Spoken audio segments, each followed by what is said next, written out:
सब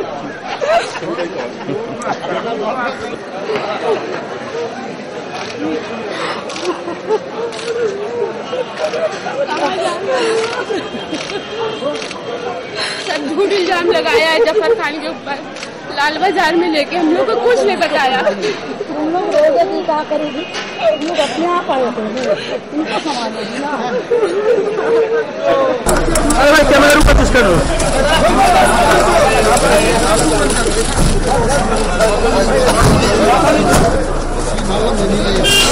गाइड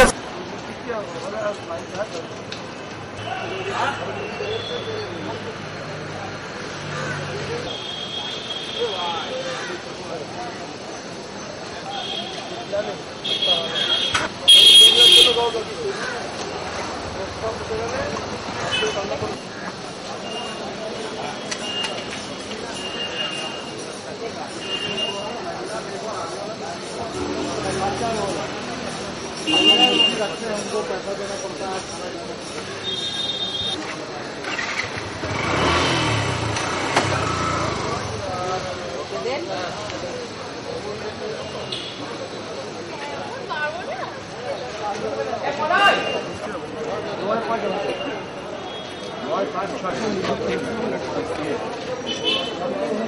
बहुत लगा रहा है, सैटरडे को पकड़ा है, मंडे को पकड़ा है, सैटरडे को पकड़ के उसका पर केस लग रहा है, बोल रहा है कि कल पकड़ाया है, उसका पर केस।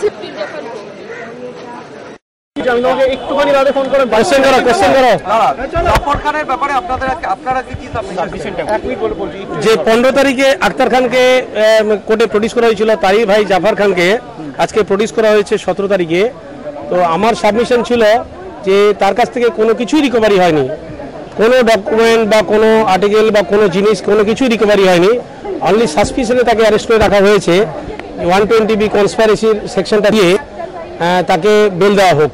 তার নিজস্ব বাড়ি আছে এখানে তার ওয়াইফ আছে, তার ফ্যামিলি মেম্বার আছে এবং সে পালাবে না, এই গ্রাউন্ডে আমি বেল চেয়েছিলাম। লার্নেড কোর্ট পুলিশের যে প্রেয়ারটা ছিল 1 তারিখ পর্যন্ত পিসি চাওয়া, সেটা রিজেক্ট করে দিয়ে 29 তারিখ অবধি পিসি অ্যালাউ করেছে। আচ্ছা, এসটিএফ যেটা দাবি করছে যে একটা ট্রেনিং নিয়েছিলেন পাকিস্তানে, হ্যাঁ সেই ট্রেনিং এর বিষয়ে এসটিএফ এইগুলো যা কিছু যা এসটিএফ পেয়েছে বা যা কিছু এসটিএফ বলছে এখন প্রসিকিউশনের তরফ থেকে, সবই তার 161 স্টেটমেন্টের ভিত্তিতে বলছে।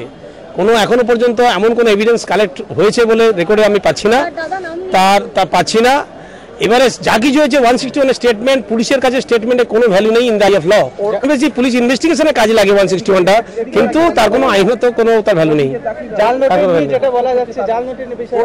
নোট পাওয়া যায়নি, কিচ্ছু পাওয়া যায়নি ওর কাছ থেকে, কিচ্ছু পাওয়া যায়নি, কিচ্ছু পাওয়া যায়নি। পাসপোর্ট এবং এটিএম কার্ডে কিচ্ছু পাওয়া যায়নি।